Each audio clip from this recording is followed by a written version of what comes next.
characters, I don't care. I don't care about the characters at all. Being out here with all these bugs is like hell. I'm in Salad and I saw Hellbound Hellraiser 2.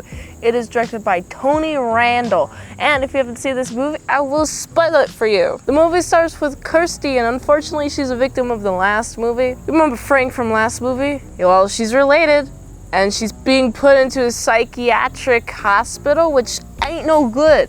Wanna know why? Because she's trying to literally warn everyone about this mattress. Nobody's going to get rid of a bloody mattress. Why is nobody getting rid of this bloody mattress? This is honestly the sticking point for me in this entire movie, is that no one thinks about getting rid of it. Why? Well, there's only a few reasons why I could really think of it. Maybe they like having a bloody mattress for fun and looks and giggles and fun stuff. Maybe they want to keep a bloody mattress just to look at it, just to be like, ha, I'm so glad I don't sleep in that mattress. Or maybe they just want to summon demons.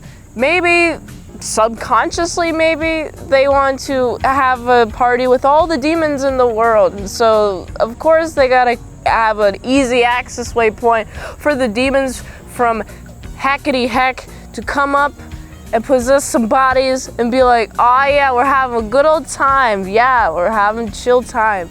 Is that why? Why keep the mattress in the first place? You seriously don't plan on keeping any patients on there, do you? Just the sight of that mattress alone.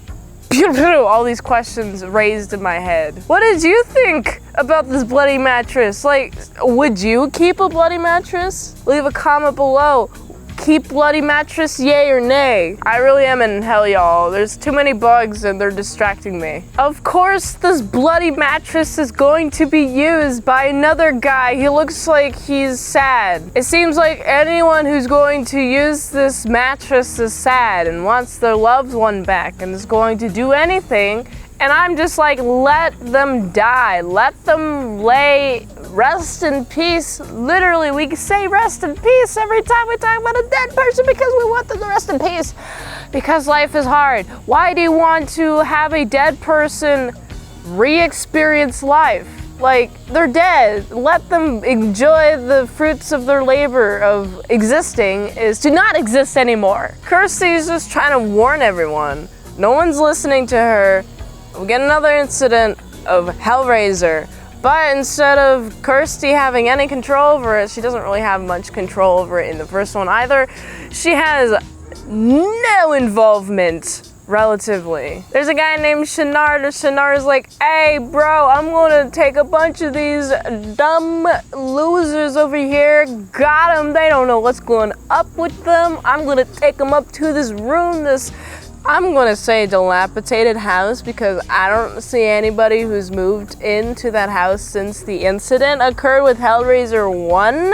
I'm gonna take a bunch of these chicks, I'm gonna give them a little bit of food to you, and you're gonna do a little bit absorb. Honestly, this movie does answer some questions that I had from the first Hellraiser. For example, what happens if you feed one of these demon dudes, these guys literally coming up from the ground? You have to give them a bunch of human souls to even regenerate like a human body, and every time that they regenerate, they have to get more and more food in order to continue the cycle like a vampire. And I wondered if that cycle ever stopped or if it had to keep going, and the answer is never stops. As soon as you're human, you gotta keep sucking up people's souls, and they're just a danger to humanity at that point. I do like how we're following a mental hospital, and there's this guy specifically who's really good with puzzles, and it's like, oh, this guy would be prime candidate to have look at this box. You're gonna get a guy who's really good at puzzles and trick him into playing your puzzly game in order to have him run through this stone hallway with a bunch of arches with seemingly no escape. Not my cup of tea.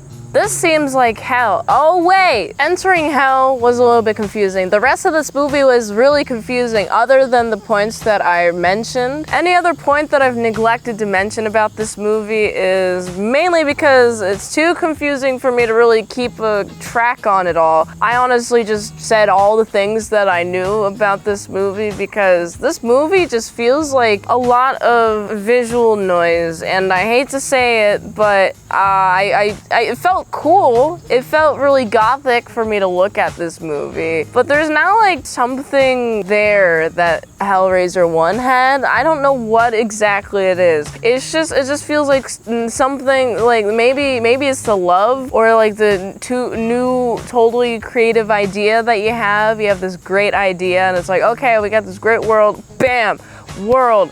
Okay, cool. And then having to build up upon that world is probably a really hard task. I mean, I've never done it before. It seems difficult. This movie, it seems like it did its best. It's alright. It's an alright movie. Honestly, there's a point at the very end, which I liked. There was a part where talking to I honestly thought their names was Omnicrons. Cenobites. I don't know where I got Omnicrons from. We got the Cenobites. The Cenobites were humans before. I like that. I feel like since they're human, there is like more of a lesson to humans is, yo, you don't sell your soul or else you're going to become a Cenobite and then you're going to start feeding human lives to people, and that ain't good. No good. And I liked that lesson. It seems a little bit more grounded knowing that these Cenobites aren't just like weird ethereal beings.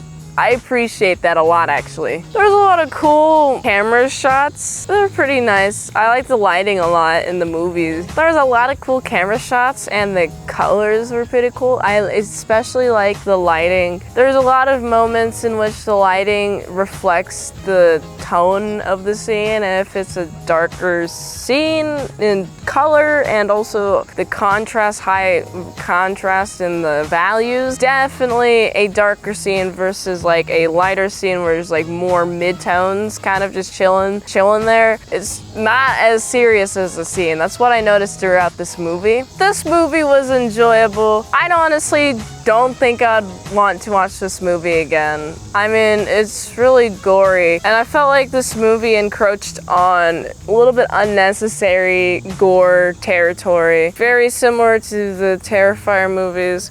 I mean, I understand that the gore is necessary and that fun jazz. I just, I didn't like it. I don't like looking at gore. I like looking at gore if it serves like a purpose, like a really like hit the point home in a story kind of way. I don't like just seeing gore flashing everywhere. There was a lot of moments that this movie felt like it was encroaching on that, but otherwise it was fine. The characters, I don't care. I don't care about the characters at all. This movie really fell from the first Hellraiser in terms of quality, enjoyment, and ease of consumption of the plot. So I gotta give this movie a solid 6 out of 10. Freaking bugs everywhere. This is real hell that I'm living in. If you like this review, watch another one. YouTube really likes it. You can also like, comment, subscribe, share this video with everyone. You know, the ultimate goal of this channel is for me to become an expert movie reviewer, so if I haven't reviewed it on a channel, there's a chance I haven't even seen it at all. Like to request a movie in the comments below. You can do that. You can fast track a movie review. Patreon.com/ASEPresents, $20 a month for one movie review per 1 month, $3 a month how to draw Pokemon tutorials. Plus, they're early and first all at Patreon.com/ASEPresents. And if you'd like to help support the daily grindiness of all these daily movie reviews, you can go to this link tree, find the way that you can help support the daily grind of all these daily movie reviews. So you can go here. And until next time, Mint Salad, I'll see you later, my side croutons, bacon bits.